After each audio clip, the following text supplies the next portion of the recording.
video fayl 5120 MB 4 adet ses faylı ama deyip bitleri ifade edin. Bite çevirdi ya. 4 vurursun 4 GB. Bu da 16. 120 MB. Mesela GB'tı. 5 vurursun mini 24'tü. 5 GB da 4'e vuranda 7 GB. 1 KB 210 byte'tı. 1 GB 230, 230, 210 arada 220 byte dedik. 220 harada 4096 bölü 220. 12 adet diyor. Bak bunun 12. Ben saçlarımı İsmail. Burası 12.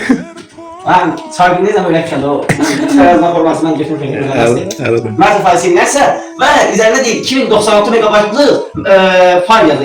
2096 bölünsün 252 o GB atacak.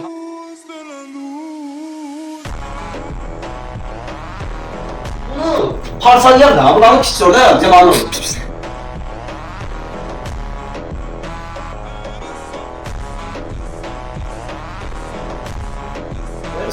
Beraber 2 GB. Yok 4 GB. 4 GB. Üzülürsem çabuk.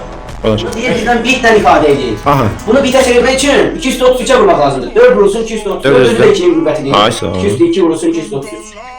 Buna beraber 235.